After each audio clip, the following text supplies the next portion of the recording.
My name is Alexa Daddario. I am a graduate from Carleton University with a Master of Science degree in Geography. The focus of my research is microplastic pollution in invertebrates and waterways in Ottawa, Ontario. Microplastics are pieces of plastic less than 5 millimeters in length, and they have been a hot topic of research lately. The thing about plastic is it doesn't biodegrade, not for hundreds of years anyway. Instead, it just breaks down and gets smaller and smaller until it is no longer visible to us. And unfortunately, what that means is we end up ingesting much of it without our knowledge. This is a problem because plastic is so ubiquitous. When I started out in this field, we were finding microplastics all over the globe, even in otherwise barren locations, because it can be transported easily by water and even by air if it's light enough. And now, not only does this end up in our digestive tract from the water we drink, but in the food we eat thanks to biomagnification, but the smallest of these plastic particles can end up getting absorbed into our bloodstream. And sure enough, recent research is finding it in our blood and subsequently placenta, breast milk, and even our brains. So now the research in this field is looking at how these plastic particles may influence health outcomes and also how to minimize exposure and consumption of plastic. You know, being a woman with ADHD in science has been a surprisingly bad experience. Like, as a woman, how I present myself clearly is quite feminine, and I often feel like I have to tone it down so I'm not judged, because I feel like that can rub some people in research the wrong way. I mean, I can't tell you how many times people are shocked that I'm a scientist or a graduate student. I think a lot of people just assume I'm some sort of bimbo or unserious because of my feminine presentation. And I think this predisposes them to be more critical or dismissive of my abilities, which is just completely unfair. And honestly, I'm sure a lot of women can relate. Like, you know, one time I ran a trivia night. It was for graduate students in science at U Ottawa and Carleton.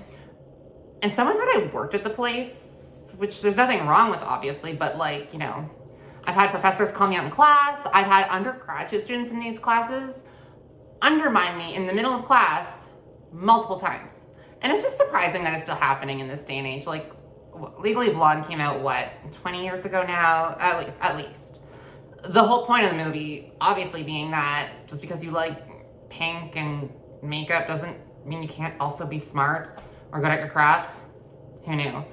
You know, it's honestly just bizarre in my opinion, and I hate to think that I could ever be so judgmental or dismissive of another person.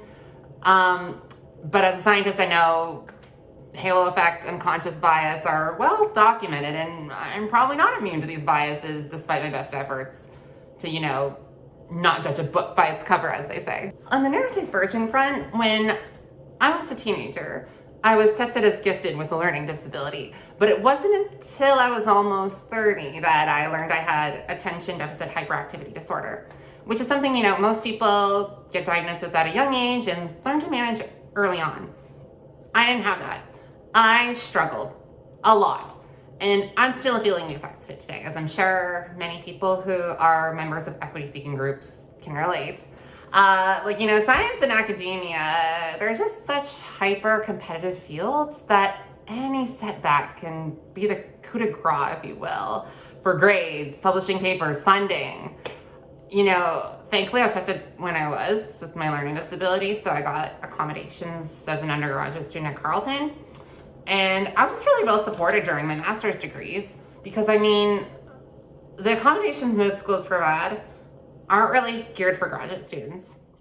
But often in graduate school, I mean, I've just been well supported by caring, understanding, and accommodating supervisors until my PhD when I got to U Ottawa. I was diagnosed with ADHD a year into the program, actually, there. And I relayed that information to my supervisor and the directors of the department, who seemed to care until it was actually withdrawn. And when I appealed to someone higher up, I met at another professor with a very important position. I went out them, not yet anyway, but if you're watching this, you know who you are. And they knew I had ADHD and knew that that was a big part of my appeal. And they mentioned that in my thesis advisory committee, and I quote, said that they substantiate the reservations expressed by our supervisor concerning her cognitive abilities. Like, is that not just unbelievable to hear someone say about someone with a learning disability. Like, I had an actual psychologist test me as gifted. Like, I'm sorry, but on what planet? And to put that in an email and send to people, like, at least I have the cognitive abilities know not to do that, like, ever. Like, what on earth? So fortunately, I've had a lot of support throughout my life and my studies. A lot of people who are neurodivergent struggle with social relationships. I still have tons of amazing friends and family that I've had my entire life. I've never honestly had to worry too much about finances. I could just focus on school and my health. And, other people may have had to worry about getting a job, for example. And that's definitely a massive burden that I've been blessed not to bear in the ways other neurodivergent women might. But I really think the biggest thing is that other than being gifted, I'm just a very ambitious, curious, hardworking person. I think I'm most fortunate for that, just my tenacity and never give up kind of attitude, as well, just my voracious appetite for learning and wanting to know more about the world, which I think is something that most of us can relate to regardless of who we are or where we come from. So going forward, we absolutely need more accommodations for graduate students, at least. Thankfully, we are seeing a lot of talk anyway around diversity, equity, inclusion, and now accessibility, which I cannot express how important that is because, so many people like me have so much potential, but for one reason or another, haven't been able to come into full fruition. And that doesn't make us any less capable of doing good research. We talk about this all the time, but there's a concerning number of senior researchers I'm yet to see really implement it into their practice. And I get that it's not easy to do, but so often the concern about accommodations is, lowering the standards of good research. I honestly don't know how to say that because to me it's just so obviously reeks of exclusion that it's just baffling that anyone who thinks this way can even entertain such notions without a second thought. But so many people do. Maybe not like openly, but in their actions they reveal their true colors.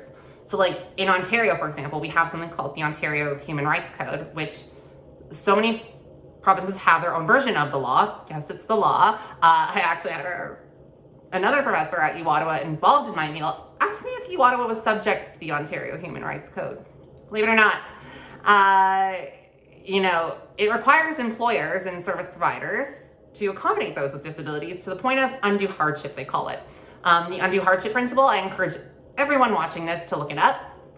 It essentially means, from what I understand, that they have to do whatever they can to accommodate you short of not being able to afford it, one, there's a health and safety concern, or that it does in fact undermine a bona fide requirement of the program.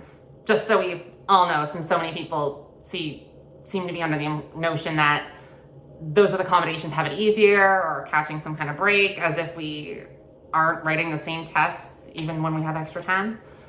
How many people know that? How many supervisors, employees, service providers know that?